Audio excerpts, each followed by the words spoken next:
So very good morning मेरे प्यारे बच्चों। आज का डिस्कशन स्टार्ट करते हैं हेनरी किशनगर के कोट के साथ। हेनरी कहते हैं control oil and you control Nations, control food and you control people. देखो बहुत ही प्यारा कोट है। कोट का सिंपल मतलब है द पावर ऑफ डिपेंडेंसी, कि अगर आप पे एसेंशियल रिसोर्सेज नहीं हैं और जो एसेंशियल रिसोर्सेज आप उसके लिए डिपेंडेंट है किसी थर्ड पार्टी के ऊपर, तो वो जो थर्ड पार्टी है वो आपकी जो फेट होगी, आपका जो फ्यूचर होगा उसको कंट्रोल कर सकता है। सो द एसेंशियल रिसोर्सेज जिसके पास है तो they can control the fate of the society.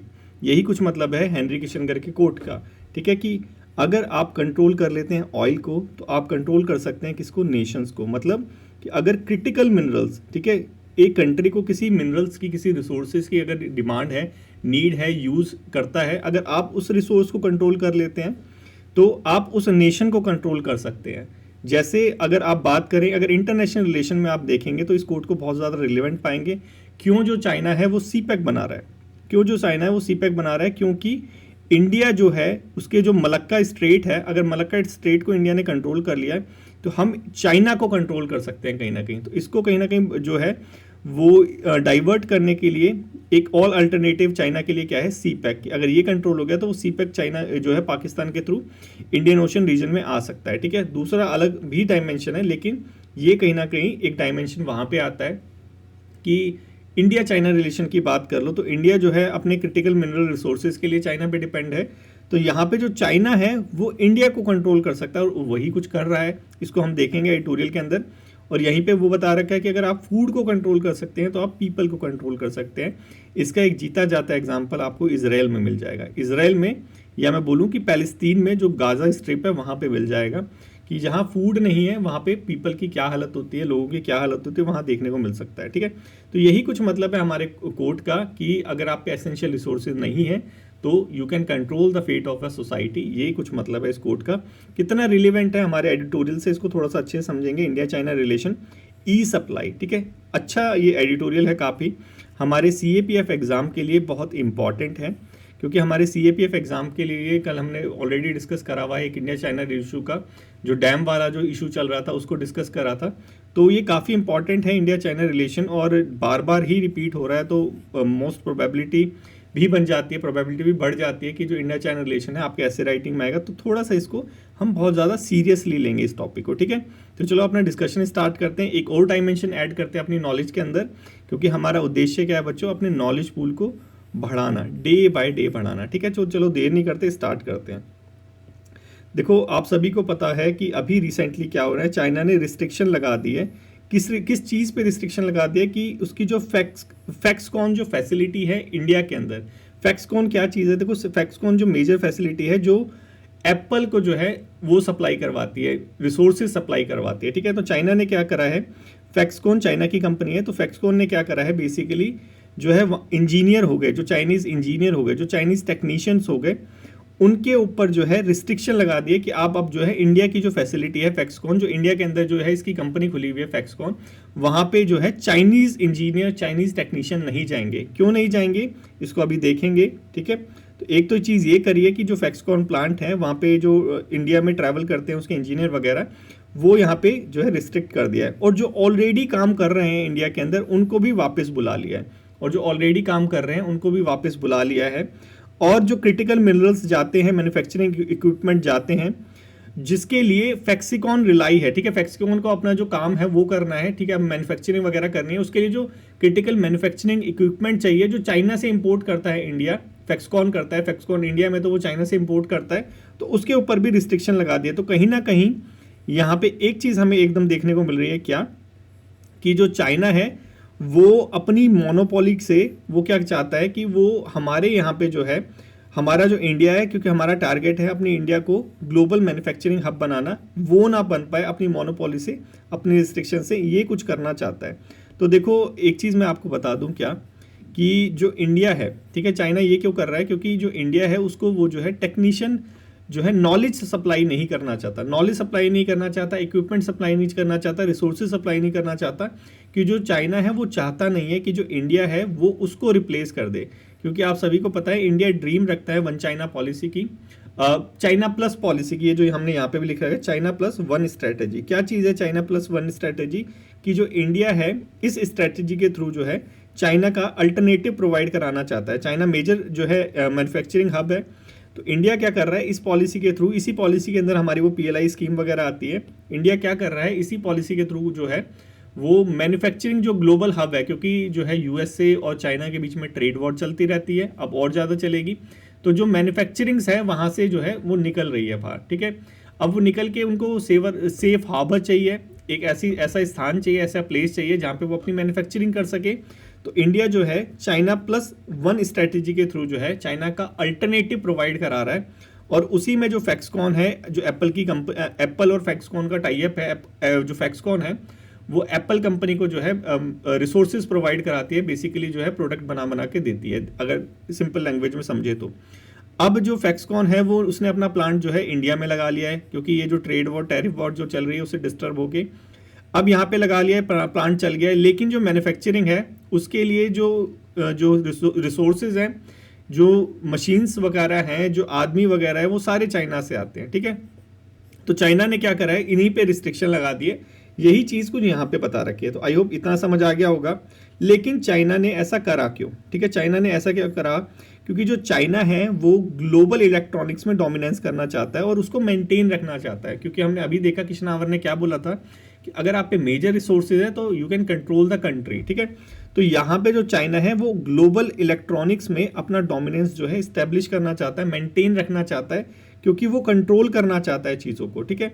सोच के देखिए कि हमारे यहाँ पे अगर इसको पास से हम कनेक्ट करें, अपनी हिस्ट्री से कनेक्ट करें, तो हमारे यहाँ पे जितनी भी आज़ादी से पहले जो मेजर जो कंपनीज थी, छोटी छोटी जो कंपनीज थी, वो क्यों जो उद्योग थे वो बंद हो गए, क्योंकि जो अंग्रेज आए और यहाँ पे आके बहुत सस्ता माल प्रोवाइड कराया।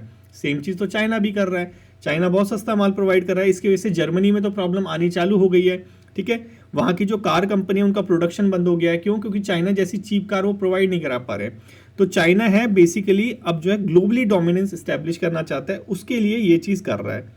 उसके बाद दूसरी चीज़ क्या है कि वो नॉलेज ट्रांसफ़र नहीं करना चाहता। जो चाइना के पास नॉलेज है, जो रिवर्स इंजीनियरिंग से उसने नॉलेज ली है, उसको वो क्या करना चाहता है, अपने पास तक ही सीमित रखना चाहता है। इसलिए जो टेक्नीशियन है, इसलिए जो स्किल्ड लेबर है, उनको वापस बुला लिया है और जो वहाँ पे चाइना में है उनको भेज नहीं रहा है, ठीक है। दूसरी चीज़ ये करना चाहता है। तीसरी चीज़ क्या करना चाहता है, इंडिया की जो प्रोग्रेस है, इंडिया जो है, मैंने अभी आपको बताया कि इंडिया क्या करना चाहता है, अपने आप को मेजरिंग जो है अल्टरनेटिव प्रोवाइड कराना चाहता है चाइना का अल्टरनेटिव मतलब अपने आप को मैन्युफैक्चरिंग हब बनाना चाहता है।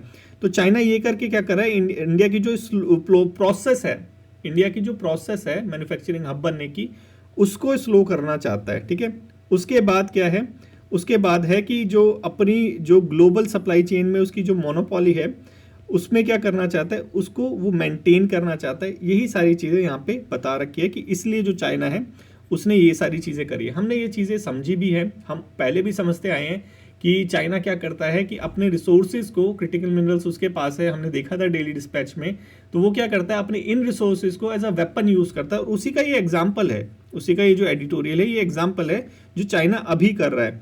और ऐसा नहीं है पहली बार कर रहा है या इंडिया के साथ ही कर रहा है, 2023 के अंदर भी कर रहा था कि जो गैलियम हो गया और जो जर्मेनियम हो गया, जो 2 रेयर जो है क्रिटिकल मिनरल्स हैं, जो सेमीकंडक्टर मैन्युफैक्चरिंग इंडस्ट्री के लिए बहुत ज़्यादा इंपॉर्टेंट है, गैलियम और जर्मेनियम, इसका जो एक्सपोर्ट है उसको रिस्ट्रिक्ट कर दिया था 2023 में चाइना ने। इसकी वजह से जो है USA हो गया, जापान हो गया, यूरोपियन कंपनीज हो गई, वहाँ जो चिप प्रोडक्शन होता था वहाँ पे बहुत ज़्यादा प्रॉब्लम हुई थी, स्लो डाउन आ गया था। और इसका जो खामियाजा है इंडिया को भी भुगतना पड़ा था। आपको याद होगा कि न्यूज़पेपर के अंदर आता था एक डेढ़ साल पहले कि जो हमारी कार इंडस्ट्रीज़ हैं उनके अंदर उनके अंदर जो है सेमीकंडक्टर चिप लगती थी। अब चाइना की इस मोनोपोली की वजह से क्या हो गया था कि वो हमारी कार के प्रोडक्शन बंद हो गए थे। कार के प्रोडक्शन बंद होना मतलब एम्प्लॉयमेंट ठप हो गया था हमारे यहाँ पे। तो ये चीज़ होती है किसकी वजह से, अगर कोई जो कंट्री है डोमिनेंस करती है, वही हमारे हेनरी किशनवर का कि आपके पास अब ऑयल को कंट्रोल करते हैं, so you can control the country. और यही चीज़ जो है चाइना ने करी 2023 के अंदर, ट्रेड रिस्ट्रिक्शन लगा दी और ट्रेड को ट्रेड रिस्ट्रिक्शन को एज अ वेपन यूज करा जियोपॉलिटिकल कंपटीशन में, जो मैं हमेशा बोलता आया हूँ, ठीक है। अब यहाँ पे हम देख लेते हैं कि एप्पल और फैक्सकॉन का रोल क्या है हमारे मैन्युफैक्चरिंग ग्रोथ के लिए। देखो इंडिया की पोजीशन क्या है, इंडिया चाहता क्या है बेसिकली, मैंने अभी बताया इंडिया की एक पॉलिसी है चाइना +1 स्ट्रैटेजी। अल्टरनेटिव प्रोवाइड कराना चाहता है बेसिकली जो इंडिया है चाइना का मैन्युफैक्चरिंग हब में, मैन्युफैक्चरिंग बेस में, ठीक है। और इसके अंदर जो है हमारा फॉक्सकॉन हो गया एक तरह से बहुत ही ज़्यादा इंपॉर्टेंट फैक्टर डिसाइड करता है, क्योंकि फॉक्सकॉन ने यहाँ पे अपनी जो मैन्युफैक्चरिंग है, सॉरी, अपनी जो मैन्युफैक्चरिंग है वो हमारे यहाँ पे शिफ्ट करी, ठीक है। इसको देखा देख और भी कंपनीज आएगी, और एक दिन ऐसा आएगा कि हमारा जो इंडिया है वो जो हमारी पॉलिसीज़ है one China, China plus one strategy जो है उसके तहत हम जो है अल्टरनेटिव भी प्रोवाइड करा देंगे। तो फॉक्सकॉन जो है बहुत ज़्यादा जो है इंपॉर्टेंट फैक्टर, डिसाइडिंग फैक्टर है एक तरह से, क्योंकि एप्पल जैसी जो फेमस कंपनी है उसको उसका सप्लायर है एक तरह से, तो वो यहाँ पे हमारे यहाँ पे मैन्युफैक्चरिंग कर रहा है, हम यहाँ पे चीप लेबर वगैरह प्रोवाइड करा रहे हैं, इंसेंटिव्स प्रोवाइड करा रहे हैं, ताकि हमारे यहाँ पे जो है मैन्युफैक्चरिंग जो है कंपनीज आए, ठीक है। कंपनीज आएगी हमारे यहाँ पे, एम्प्लॉयमेंट डेवलपमेंट सारी चीज़ होंगी, पीएलआई हो गई, टैक्स रिबेट हो गई, ये सारी चीज़ें किस लिए प्रोवाइड कराई जाती है, ताकि हमारे यहाँ पे एम्प्लॉयमेंट जनरेशन हो, हमारा जो मिडिल क्लास है उसके पास पैसा ज़्यादा हो। तो हमारी जो गवर्नमेंट है बेसिकली देखा जाए तो पीएलआई के थ्रू क्या है हमारे यहाँ पे कंपनीज को अट्रैक्ट कर रही है, लॉज वगैरह सिंपल कर दिए ये सारी चीज़ करके, ठीक है। तो फॉक्सकॉन जो है मेजर जो है फैक्टर है, इंस्ट्रूमेंटल है इस शिफ्ट के अंदर इंडिया को जो है मैन्युफैक्चरिंग हब बनाने के लिए। इसका एग्जांपल देखो 2023 के अंदर हमारे यहाँ पे आईफोन 15 बनता था, 2024 के अंदर आईफोन 16 प्रो बनने लगा। तो ये किस चीज़ का साइन है, ये साइन है कि हमारे यहाँ पे हमारी जो मैन्युफैक्चरिंग कैपेबिलिटीज़ है ये बढ़ रही है धीरे धीरे, ठीक है।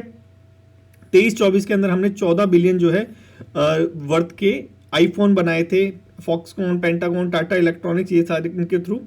और इस चीज़ को रिकॉग्नाइज करने के लिए देखो पीआई वगैरह तो हम प्रोवाइड कराते ही हैं, इस चीज़ को रिकॉग्नाइज करने के लिए, मैन्युफैक्चरिंग को बढ़ावा देने के लिए, कंपनीज को अट्रैक्ट करने के लिए हमने जो है फॉक्सकॉन का जो मालिक है, चेयरमैन है यूंग लियू, ठीक है, उसको पद्म भूषण अवार्ड भी दे दिया, ठीक है। लो भाई पद्म भूषण अवार्ड लो, और इसको देख देख के क्या होगा, और जो कंपनीज है वो अट्रैक्ट होगी कि भाई जो इंडिया है वो प्रमोट कर रही है मैन्युफैक्चरिंग को, ठीक है। चाइना जो है वो ट्रेड वॉर में फंसा हुआ है, लेकिन इंडिया जो है प्रमोट कर रही है, सेफ हार्बर प्रोवाइड करा रही है। तो हमारा जो है ड्रीम जो है मैन्युफैक्चरिंग हब बनने का, चाइना को का अल्टरनेटिव प्रोवाइड कराने का, ये सच होता यहाँ पे नजर आ रहा है। तो यहाँ पे गवर्नमेंट ने भी काफ़ी सपोर्ट करा है, पद्म भूषण ही नहीं प्रोवाइड कराया, सेवरल स्टेप्स भी लिए हैं, जैसे हमने ऑलरेडी डिस्कस करा कि गवर्नमेंट ने प्रोडक्ट लिंक्ड जो है इनिशिएटिव प्रोवाइड कराई, स्कीम लेके आई। इसका जो बजट है वो भी बजट बढ़ा दिया हमने, जो पहले 0.70 बिलियन था उसको 1.02 बिलियन कर दिया। और जो ये हमारा कॉन्ट्रैक्टर है, कॉन्ट्रैक्ट मैन्युफैक्चरर हैं, उनको भी जो है यहाँ पे बता रखा है कि 2024-25 के अंदर उन्होंने 0.76 बिलियन जो है अंडर पीएलआई जो है वो लिया। तो देखो यहाँ पे एक चीज़ तो दिख रही है कि जो गवर्नमेंट है वो जो है साम दाम दंड भेद जो हमारे अर्थशास्त्र में लिखा हुआ है उसका यूज़ करके जो है हमारे यहाँ पे जो है मैन्युफैक्चरिंग हब्स को लेकर आना चाहती है। मतलब जो इंडिया है उसको वो अल्टरनेटिव बनना ही चाहती है। ये सारी चीज़ें यहाँ पे प्रोवाइड करा रखी है। लेकिन यहाँ पे एक चीज़ और बता रखी है कि हमने जो इम्पोर्ट ड्यूटीज़ वगैरह वो भी सारी चीज़ कर दी थी। मेन क्या है कि हम जो है अट्रैक्ट करना चाहते हैं कंपनीज़ को, ठीक है। ये सारी चीज़ यहाँ हमारी गवर्नमेंट जो कर रही है। तो हमारी जो गवर्नमेंट है वो बिल्कुल जो है हमारे जो स्क्रिप्चर्स में लिखा हुआ है, अर्थशास्त्र में लिखा हुआ है, सामदान दंड भेद यूज़ करके जैसे भी है शत्रुओं का नाश करो। तो शत्रु यहाँ पे चाइना है, उसके यहाँ से हम जो है कंपनीज़ को अट्रैक्ट कर रहे हैं जैसे तैसे करके, चाहे वो पद्म भूषण हो गया, चाहे वो पीएलआई स्कीम प्रोवाइड कराना हो गया, जैसे भी करके हम ये सारी चीज़ें कर रहे हैं, ठीक है। चाहे वो लेबर लॉज हो गया उसको थोड़ा रिलैक्स करके हो गया, ठीक है। लेकिन यहाँ पे जो चाइना है वो कभी भी जो अपनी हरकतों से बाज आता नहीं है। आपको पता है अभी जो है रिसेंटली हमारे चाइना के साथ जो है रिलेशन अच्छे होते नज़र आ रहे थे। हमने देखा था कि इंडिया चाइना जो है बॉर्डर पर पेट्रोलिंग रूल्स के लिए एग्री हो गए थे, हमारा जो स्टैंड ऑफ था वो रिलैक्स हो गया था और हम इकोनॉमिक कोऑपरेशन भी इम्प्रूव करने वाले थे ऐसा लग रहा था। लेकिन चाइना ने फिर अपनी जो है हरकत दिखा दी और मैंने पहले ही आपसे डिस्कस करा था कि चाइना ऐसा हमारा पार्टनर है, ऐसा हमारा नेबर है जिस पे भरोसा नहीं किया जा सकता। तो चाइना यहीं पे वो हरकत दिखा रहा है, तो वो दिख रही है साफ साफ। सिमिलर ऐसा नहीं है हमारे साथ कर रहा है, जो है 9 डैश लाइन वाला जो एरिया वहाँ तो करता ही रहता है। यहाँ पे बता रखा है साउथ कोरिया के साथ भी ऐसे ही करा था, सैमसंग और SK Hynix के साथ, ठीक है। तो ये सारी चीज़ें हमें ध्यान में रखनी पड़ेगी कि जो चाइना है रिलायबल पार्टनर तो है नहीं, ठीक है। हमेशा हरकतें करता रहता है, एक तरफ रिलेशन अच्छे होते हैं, दूसरी तरफ वो बिगाड़ देता है। हमारे चाचा नेहरू जो है नारा दे के आए हिंदी चीनी भाई भाई, और पीछे से जो वहाँ पे हमारे यहाँ पे युद्ध करवा दिया 62 का। तो ये सारी चीज़ें जो है स्टार्टिंग से चलती आई है और अभी भी ये हो रही है कि नेगोशिएशन चल रहा है, मीटिंग्स चल रही है और उसके बाद भी क्या कर रहा है हम पे वो रिस्ट्रिक्शन लगा रहा है। तो ये क्या चीज़ें एक तरह से वॉर ही है, ठीक है। एक तरह से वॉर ही है। और ये जो करता है इसका रीज़न मैंने आपको बताया था कि जब जब हमारे प्रधानमंत्री जी या जब जब इंडिया जो है यूएसए के थोड़ा सा नज़दीक जाने की कोशिश करता है तो चाइना जो है ये हरकतें करता है, हमें थोड़ा थ्रेट देने की थ्रेट देने की कोशिश करता है। तो देखो अब हमने किशनावर का कोट पढ़ ही लिया, हमें पता है कि अगर रिसोर्सेज हमारे पास नहीं है, मतलब हमारे अंदर जान नहीं है, हमारे अंदर ताकत नहीं है, तो हमें कोई भी कंट्रोल करेगा। ठीक है, ऑयल नहीं तो कंट्री कंट्रोल, खाना नहीं तो लोग कंट्रोल। ठीक है, ये हमने देख लिया किशनावर के कोट में। तो हमें अब करने की क्या जरूरत है? देखो हमें दोनों चीज को देखना पड़ेगा, short term and long term. ठीक है, शॉर्ट टर्म में क्या करना है, हमें तो सबसे पहले तो नेगोशिएट करना पड़ेगा। क्यों? क्योंकि फॉक्सकॉन तो चाइना की कंपनी है, एप्पल जो है चाइना में भी प्रोडक्शन करता था। ठीक है, तो हमें नेगोशिएट करना पड़ेगा किसके थ्रू? एप्पल और फॉक्सकॉन के थ्रू। हमने तो बहुत कर लिया, एप्पल और फॉक्सकॉन के थ्रू करना पड़ेगा। चाइना को थोड़ा सा मनाना पड़ेगा कि भाई थोड़ा सा रिस्ट्रिक्शन में जो है थोड़ा सा रिलैक्स दे दो, कि प्रोडक्शन की बात है, कंपनी को तो तुम्हारी भी फायदा हो रहा है। ये सारी चीज़ें, ये सबसे पहली जो चीज़ जो है शॉर्ट टर्म में ये करनी पड़ेगी, हमें नेगोशिएट करना पड़ेगा इनडायरेक्टली। डायरेक्टली इंडिया को नहीं, इनडायरेक्टली नेगोशिएट करना पड़ेगा फॉक्सकॉन के थ्रू या फिर एप्पल के थ्रू, ये बता रखा है। ठीक है, दूसरा चीज़ क्या जो लॉन्ग टर्म में हमें करने की जरूरत है कि हमें अपनी जो लोकल इंडस्ट्री है उसको डेवलप करना पड़ेगा। क्योंकि इंडिया जो है अभी भी एक तरह से असेंबली है, कि सारे पार्ट वगैरह, मशीन वगैरह, सारी चीज़ बाहर से बन के आती है, हम जो है बस उसको चेपते हैं, एक तरह से असेंबल करते हैं। ठीक है, तो इंडिया को सबसे पहले क्या करना पड़ेगा कि भाई जो है इन्वेस्ट करना पड़ेगा, पैसा इन्वेस्ट करना पड़ेगा सेमीकंडक्टर के अंदर, डिस्प्ले पैनल में, बैटरी वगैरह, मतलब जितने भी आइटम्स होते हैं वो इंडिया में बनने चाहिए। ठीक है, अभी तक तो असेंबली हो रही है, असेंबली लाइन है हमारी इंडिया में, ये सारे प्रोडक्ट इंडिया में बनने चाहिए, तभी जो है हम सेल्फ डिपेंडेंट होंगे, आत्मनिर्भर होंगे। इसके लिए हमें करना क्या पड़ेगा? Private investment. ठीक है, क्योंकि गवर्नमेंट अकेले तो कर नहीं पाएगी, यहाँ पे प्राइवेट इन्वेस्टमेंट भी जो है, जो प्राइवेट का पैसा है उसको भी यहाँ पे लगाना पड़ेगा। नई नई जो कंपनीज है उनको अट्रैक्ट करना पड़ेगा, तो गवर्नमेंट कर रही है definitely attract. Make in India हो गया, आत्मनिर्भर भारत हो गया, PLI हो गया, टैक्स रिबेट हो गया, ये सारी चीज़ें क्या है, यही तो अट्रैक्ट करने का जो है एक जरिया है। दूसरा जो है हमारे यहाँ पे जो यूथ है, हमारे यहाँ के जो जवान हैं जो तंबाकू रगड़ रहे हैं, उनको हमें स्किल सिखाने पड़ेंगे। ये मैंने पहले भी डिस्कस करा था कि हमारे यहाँ के जो युवा नौजवान हैं उनको स्किल्स वगैरह नहीं आते, पेंट करना नहीं आता, दीवारें छोड़ देते हैं, जो हमने लेक्चर में डिस्कस करा हुआ पहले भी, शायद आपको याद आ रहा होगा इस मेरे तरीके से। तो ये जो है स्किल डेवलपमेंट करना पड़ेगा, क्योंकि बिना स्किल डेवलपमेंट के जो है हम जो है मैन्युफैक्चरिंग हब बन ही नहीं सकते। इसीलिए जो है हमारे यहाँ पे मिसिंग मिडल की प्रॉब्लम है। तो ये सारी चीज़ें हमें समझनी पड़ेगी। वोकेशनल ट्रेनिंग, इंडस्ट्रियल पार्टनरशिप, जो एकेडमी हो गई, इंडस्ट्री हो गई, उनका टाई अप वगैरह करवाना पड़ेगा कि जो एकेडमी के जो स्किल है वो उस तरह से डिज़ाइन किए जाए, एकेडमी का जो करिकुलम है वो इस तरह से डिज़ाइन किया जाए जो इंडस्ट्री में डिमांड है। क्योंकि जब वही जो हमारे यूथ हैं कॉलेज में पास आउट करके जब वर्क करने आते हैं तो देखते हैं कि जो उनके पास स्किल है उसकी डिमांड ही नहीं है हमारी इंडस्ट्री में, तो एम्प्लॉयमेंट और ज़्यादा फेस करते हैं। एम्प्लॉयमेंट की वजह से 1-1.5 साल वो फिर कोई कोर्सेज करते हैं, और उसके बाद फिर क्या करते हैं, जॉब मिलती है, या फिर वो गवर्नमेंट जॉब की तरफ अट्रैक्ट हो जाते हैं। ठीक है, तो ये सारी चीज़ें हमें करने की ज़रूरत है। अगर हमें क्या करना है, अपने आप को मैन्युफैक्चरिंग हब बनाना है, अपनी स्किल को डेवलप करना पड़ेगा। एकेडमिक और इंडस्ट्री के जो करिकुलम है वो एक तरह से डिज़ाइन करने पड़ेंगे, रीडिज़ाइन करने पड़ेंगे। प्राइवेट इन्वेस्टमेंट हो गया, उसके बाद हमें अपनी सप्लाई चेन जो है उसको डाइवर्स करने की जरूरत है। अभी तो चाइना के ऊपर डिपेंड हम क्रिटिकल मिनरल्स के लिए, इंडिया कर रहा है ये चीज़, हमें पता है। वो जो एक ट्राइंगल था हमारा साउथ अमेरिका वाला, हमारा जो काबिल हो गया, ये सारी चीज़ें क्या है, ये हमारे एफर्ट हैं अपने मिनरल रिसोर्सेज को डाइवर्सिफाई करने के लिए। यही यहाँ पे बता रखा है कि जापान, साउथ कोरिया, ताइवान वगैरह, USA जो हो गया, यहाँ से भी जो है हमें जो है कंपोनेंट जो है मशीनरी वगैरह इंपोर्ट करने की ज़रूरत है। चाइना पे सोली डिपेंड करना जो है समझदारी नहीं है, यही हमारे किशनावा ने भी बोला है, और यही हमारा एडिटोरियल भी बोल रहा है, और यही हम भी बोलते हैं।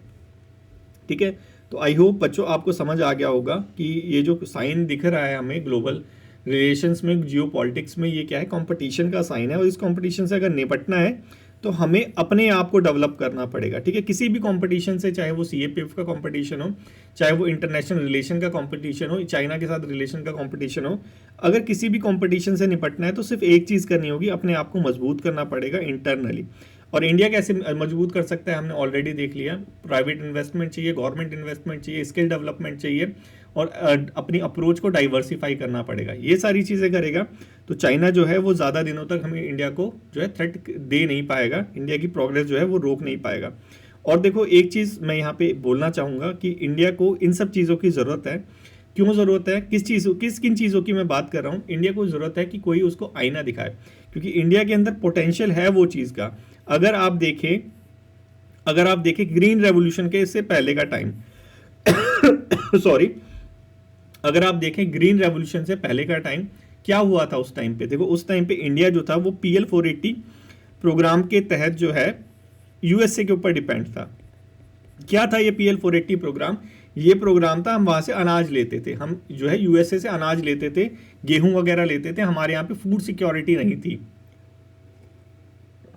फिर जो है यूएसए ने क्या करा, यूएसए ने उस शिप को रोक दिया, क्योंकि हमारी जो इंदिरा गांधी जी थी उसने वियतनाम के अगेंस्ट में, वियतनाम में यूएसए की वॉर चल रही थी, तो वियतनाम की साइड ले ली थी, यूएसए की साइड नहीं ली थी एक तरह से देखा जाए तो यूएसए उससे नाराज हो गया और जो वो शिप था उसको रोक दिया। उसकी वजह से हमारी इंडिया के अंदर जो है भुखमरी की सिचुएशन आ गई थी और हमारे यहाँ पे लीडर्स ने उपवास वगैरह भी रखा था। तो उससे जो है इंडिया को एक तरह से वो आईना दिखा। उस आईने का रिजल्ट क्या निकला, हमारा ग्रीन रेवोल्यूशन। और ये ग्रीन रेवोल्यूशन ज़बरदस्त था कि भले कॉन्सिक्वेंस थोड़े बहुत तो रहते हैं, लेकिन इसने हमें क्या बना दिया है, इसने हमें इंपोर्टर से एक्सपोर्टर बना दिया है फूड में, फूड रिसोर्सेज में, ठीक है, वीट में। तो ऐसी चीज़ें होनी चाहिए। अब इंडिया के साथ हुई है कि चाइना ने हमें जो है आईना दिखा दिया है, तो अब इंडिया कुछ ना कुछ तो करेगा। इतना इंडिया में ज़बरदस्त पोटेंशियल है हर एक चीज़ को अचीव करने का। तो इंडिया अब कुछ ना कुछ ऐसा करेगा कि ये जैसे ग्रीन रेवोल्यूशन जैसी चीज़ हुई थी, वैसे इंडिया के अंदर अब टेक्नोलॉजिकल रेवोल्यूशन होगा और इंडिया कुछ ना कुछ करके दिखाएगा। तो ये सारी चीज़ें करेंगे तो हम ये चीज़ भी कर सकते हैं। तो ये सारी चीज़ें आपको बच्चों यूज़ करनी है एज अ वेपन। कैसे? अपने एसे राइटिंग के लिए, किसी दूसरे के अगेंस्ट में नहीं, अपने लिए यूज़ करनी है, अपने वेलफेयर के लिए। तो कैसे यूज़ करोगे? पेपर 2 का बच्चों ये टॉपिक है। इस टॉपिक को लिखो, लिखने के बाद जो अब हमारा डिस्कशन ग्रुप है उसके अंदर शेयर करो। डिस्कशन ग्रुप में जाने के लिए आप डिस्क्रिप्शन में जाओ, डिस्क्रिप्शन में जाके टेलीग्राम का लिंक दे रखा है हेमंत्रा CAPF के नाम से। लर्निंग CAPF हमारा था पहले, लेकिन लर्निंग CAPF बहुत सारे आ चुके हैं, तो अब हेमंत्रा CAPF हो चुका है। लर्निंग CAPF अब हेमंत्रा CAPF है, क्योंकि हेमंत्रा के अंदर हम बेसिकली लर्निंग ही करते हैं। तो ये चीज़ है हमारा। वहाँ पे जाके आप जो है इसकी PDF भी ले सकते हैं और वहाँ पे डिस्कशन ग्रुप में डिस्कस भी कर सकते हैं बच्चों के साथ, और अपना ऐसे शेयर कीजिए, दूसरों का ऐसे आता है तो उसको रिव्यू भी कीजिए। ये सारी चीज़ें करने वाली होती है, इसी से नॉलेज बढ़ती है बच्चों, इसी से पता चलता है कि लिखना कैसे होता है, तरीका क्या होता है। ठीक है, तो ये सारी चीज़ थी, आपको ये चीज़ करनी है। और ये हो गया हमारा टॉपिक। अब नेक्स्ट चलते हैं इंडिया USA रिलेशन के ऊपर। ठीक है, अभी पता है हमारे मोदी जी जो है USA गए हुए हैं ट्रंप जी से मिलने के लिए। तो अभी जो है हमारा एक 500 मिशन है, जो है इसका मिशन का टारगेट क्या है, जो हमारा ट्रेड है उस बायलैटरल जो ट्रेड है USA के साथ 2030 तक उसको 500 बिलियन का करना, इसीलिए उसका नाम है 500 बिलियन मिशन 500। उसके साथ हम जो है USA से गैस हो गया, ऑयल हो गया, वो भी इंपोर्ट करेंगे, डाइवर्सिफाई अप्रोच। ठीक है, उसके बाद डिफेंस कॉपरेशन में हम क्या करेंगे, जो वहाँ जनरल इलेक्ट्रॉनिक्स है वहाँ से F414 जो जेट इंजन वो खरीदेंगे। अभी तो मीटिंग चलेगी, अभी रिजल्ट वगैरह आएगा। जो आज न्यूज़पेपर में आया था उसको जल्दी से थोड़ा डिस्कस कर लेते हैं। US जो न्यूक्लियर रिएक्टर है वो वहाँ से जो है हम वहाँ से इंपोर्ट करेंगे। वो सारी चीज़ें यहाँ पे चल रही हैं बातचीत, और न्यूक्लियर से रिलेटेड भी हमने देख लिया था। एक चीज़ और हुई है कि जो इंडिया है, जो USA है वो बोल रहा है कि इंडिया का सपोर्ट करेगा, जो इंडिया जो है मेंबरशिप लेना चाहता है IAEA की, इंटरनेशनल एनर्जी एजेंसी की, क्योंकि हमें न्यूक्लियर जो है वो रिसोर्स जो है इंपोर्ट करने का होता है।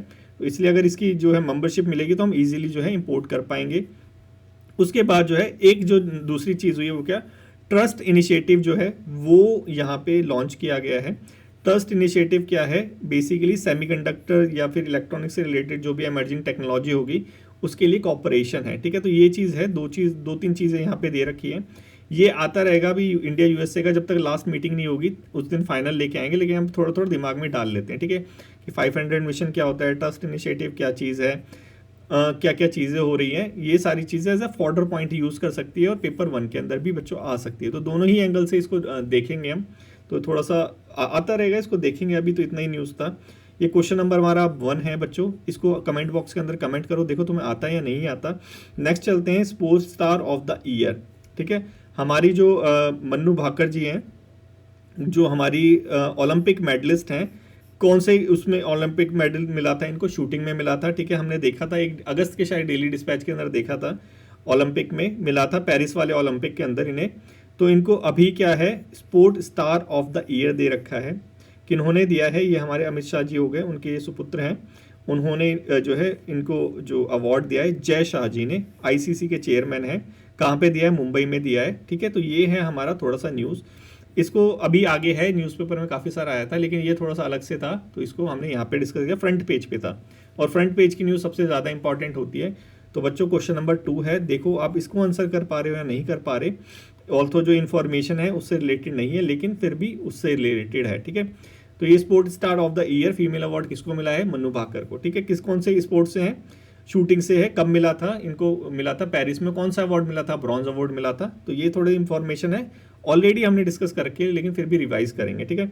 लिविंग विल क्या चीज़ होती है? ये लिविंग विल, देखो अभी हुआ क्या है, केरला का एक हॉस्पिटल है, गवर्नमेंट हॉस्पिटल है, वो इंडिया का पहला ऐसा हॉस्पिटल बना है जिसने लिविंग विल इंफॉर्मेशन काउंटर जो है वो खोला है, सेटअप किया है, ठीक है। इंडिया का जो पहला हॉस्पिटल बना है, कौन सा हॉस्पिटल बना है?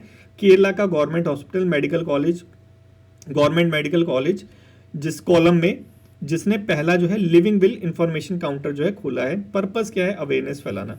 अब ये लिविंग विल क्या होती है, थोड़ा सा देखते हैं इसको। देखो लिविंग विल क्या होती है, देखो एकदम सरल भाषा में समझाऊं तो क्या होती है कि जैसे कि कोई बुजुर्ग हो गया, ठीक है, अगर वो बीमार होता है, अपने आखिर वो उसमें चल रहा है कि काफ़ी एजेड हो गया है, ठीक है, तो वो क्या करेगा कि एक लीगल डॉक्यूमेंट देगा कि अपनी हेल्थ जो प्रेफरेंस है, कि लेट से अगर मैं बीमार हो गया ऑपरेशन से पहले, या फिर कुछ भी थोड़ी बहुत चीज़ें होती हैं, या फिर उससे पहले वो एक लीगल डॉक्यूमेंट तैयार करेगा। वो बताएगा कि अगर मैं बीमार हो जाता हूँ, इन केस ऐसा हो जाता है कि मैं डिसाइड नहीं कर पाऊँ अपने बारे में, तो मेरे साथ क्या होना चाहिए, उसे कहते हैं लिविंग विल। जीते जी उसने अपने बारे में डिसाइड करा कि उसकी हेल्थ प्रेफरेंसेस क्या होगी। तो ये वो है हमारा लिविंग विल। समझ गए क्या चीज़ है लिविंग विल? कि हम डिसाइड करेंगे कि अगर लेट्स से कि अगर मैं हूँ, मेरी एज चल रही है 80+ चल रही है, ठीक है, तो इस काउंटर पे जाके मैं डिसाइड करूँगा कि भाई जो अगर मैं हॉस्पिटल में आता हूँ, मेरे साथ ट्रीटमेंट वगैरह होता है, तो मेरा जो ट्रीटमेंट है ऐसे होना चाहिए। अगर हो जाता है एक लेट्स से अगर ऐसा होता है कि मैं डिसाइड नहीं कर पाता अपने बारे में, और मैं जो है एकदम वैसे चल रहा हूँ कि ना सुन रहा हूँ, जिंदा हूँ लेकिन ना जिंदा हूँ लेकिन ना बोल पा रहा हूँ, ना कोई मूवमेंट कर रहा हूँ, तो मेरे साथ कैसा ट्रीटमेंट होना चाहिए? क्या मुझे वेंटिलेटर पे डाल देना चाहिए, या फिर मेरे को है अपने हाल पे छोड़ देना चाहिए? वो चीज़ क्या है? वही है हमारी लिविंग विल। ये एक लीगल डॉक्यूमेंट है जो ये सारी चीज़ें डिसाइड कराएगा, ठीक है। कैसे डिसाइड होगी? देखो इसके लिए बेसिकली 2 आपके फैमिली मेंबर चाहिए, हेल्थ अटॉर्नी जिसे कहेंगे, ठीक है। वो जो है इसको सर्टिफाइड कराएंगे गजेटेड ऑफिसर के सामने, ठीक है। उसके बाद 2 मेडिकल जो बोर्ड बैठेगा, जो इंडिविजुअल का जो टर्मिनली इल है या जिसके 0 सर्वाइवल के चांसेस है, उसका जो है ये लिविंग विल डिसाइड करेगा। तो ये सारी क्या है? एक लीगल प्रोसेस है। ये जो लिविंग विल है ये यूथनेसिया नहीं है। यूथनेसिया क्या होता है कि लेट से पैसिव हो गया, एक्टिव हो गया। एक्टिव यूथनेसिया क्या होता है कि जहर का इंजेक्शन दे दिया, ठीक है, कि लेट से कोई टर्मिनली इल्ड है, वो ना सिर्फ सांस ले रहा है और कुछ नहीं कर रहा है, कोई ना खाता है ना पीता है, कुछ नहीं करता है, सिर्फ सांस ले रहा है, तो उसको जहर का इंजेक्शन देके मार दिया, वो है एक्टिव यूथनेसिया, ठीक है। जो पैसिव यूथनेसिया होता है उसमें क्या होता है, उसके लिविंग सपोर्ट को हटा देते हैं, ठीक है, उसका अलग प्रोसीजर है। लेकिन ये लिविंग विल है ये वो चीज़ नहीं है। लिविंग विल है ये वो चीज़ नहीं है। तो यूथनेसिया और लिविंग विल को जो है मिक्स मत करना। यूथनेसिया अलग है, लिविंग विल अलग है। यहाँ पे पेशेंट की विशेज है कि लाइफ सस्टेनिंग जो ट्रीटमेंट होगा वो कैसा होगा, वो है हमारा लिविंग विल, ठीक है। इससे होगा क्या, जो फैमिलीज वगैरह है उन पर बर्डन रिड्यूस हो जाएगा। लेट से कोई बुजुर्ग बीमार हो जाता है, वो वेंटिलेटर पे है, ठीक है, अगर उसने लिविंग विल साइन नहीं कर ली, अब यूथनेसिया के लिए जो है उसको कोर्ट की लड़ाइयाँ लड़नी पड़ती है, वो सारी चीज़ें होती हैं, तो उसमें बहुत ज़्यादा टाइम लगता है, फैमिली पे बर्डन वगैरह आता है। तो उसको रिड्यूस करने के लिए सिंपल ये फैमिली लिविंग विल का कॉन्सेप्ट आया है, ठीक है। आप समझ गए होंगे क्या होती है लिविंग विल, ठीक है। अगर समझ आ गई तो इस क्वेश्चन का आंसर करो, अगर इसका आंसर कर पाते हो तो डेफिनेटली समझ आ गई, ठीक है। ये है हमारा क्वेश्चन नंबर 3, ठीक है। चलो नेक्स्ट चलते हैं। देखो ये इंट्रोडक्शन, अगर इकोनॉमिक डेवलपमेंट हो गया, ठीक है, इलेक्ट्रिफिकेशन के ऊपर कुछ आ गया, ट्राइबल के कुछ ऊपर कुछ आ गया, उसका उससे उनके वेलफेयर से रिलेटेड कुछ आ गया, तो ये जो हमारा एडिटोरियल है, ये जो हमारा जो आर्टिकल आया था न्यूज़पेपर के अंदर, इसको आप एज अ इंट्रोडक्शन यूज़ कर सकते हो। मैंने भी एक इंट्रोडक्शन बनाने का ट्राई करा है, ऑल्सो जो था टाइम नहीं मिल पाया, जल्दी जल्दी बनाया था, तो देख लेना, अगर इससे थोड़ा सा आपको हेल्प मिलती हो तो आप ऐसा कुछ इंट्रोडक्शन जो है बना सकते हो अपने एसे के लिए, क्योंकि हमें इंट्रोडक्शन जो है पहले से प्रिपेयर करना पड़ेगा। अगर जो है जो हमारे एसे राइटिंग जो है वो एकदम ज़बरदस्त हमें करनी है, बहुत जो है इम्प्रेसिव वाली करनी है, तो एसे का जो इंट्रो है वो ऑलरेडी प्रिपेयर करना ही पड़ेगा आपको पहले से, ठीक है। तो ये आप एक प्रिपेयर कर सकते हो। नेक्स्ट हमारा चलते हैं, थोड़े छोटी छोटी न्यूज़ हैं कि जो हमारे शाह जी हैं उनको स्पेशल रिकॉग्निशन गेम चेंजर का अवार्ड मिला है। इसी अवार्ड के अंदर जो जिसमें मनु भाकर जी को जो वो वाला अवार्ड मिला था sport women of the year female वाला, तो उसी के अंदर जो है स्पेशल रिकॉग्निशन गेम चेंजर का जो अवार्ड है हिंदू ग्रुप की तरफ से किसको मिला है, जय शाह जी को। उसके बाद जो हमारी पैराशूटर थी अवनी लाखरा को, उनको भी अवार्ड मिला है sports women of the year para sports में, ठीक है। उसके बाद हमारे जो जसपाल राणा जी हैं, जसपाल राणा जी को टॉप कोच का अवार्ड मिला है, ठीक है। उसके बाद जो हमारे गुब्रेक्स हो गए और मैरी बैग हो गई, उनको लाइफ टाइम अचीवमेंट अवार्ड मिला है इसी जो है प्रोग्राम के अंदर। तो ये छोटी छोटी न्यूज़ें थी, आई होप कि आपको अच्छे समझ आ गया होगा। और हाँ, जो बच्चे एक चीज़ मैं बताना चाहूँगा बच्चों आपको कि ये जो MCQs हैं, इन सारे MCQs को, वीकली MCQs को हम क्या करेंगे, अब संडे को डिस्कस करा करेंगे, ठीक है। तो इससे क्या होगा कि हमारा जो संडे है उसमें एक क्विक रिवीजन हो जाया करेगा, और जो बच्चे थोड़ा सा रिवीजन से कतराते हैं, रिवीजन नहीं करते, वो भी वहाँ पे रिवाइज कर लिया करेंगे। तो इस चीज़ को हम कल से करेंगे, ठीक है। संडे से पूरे वीक का जो है वो MCQs लेके आएंगे, MCQs के थ्रू जो है एक बार दोबारा से रिवाइज कर लेंगे पूरे वीक में हमने डिस्कस क्या करा था, ठीक है। तो आज के डिस्कशन में बस इतना ही। आई होप आपको अच्छे से समझ आया होगा। Thank you so much for today's discussion.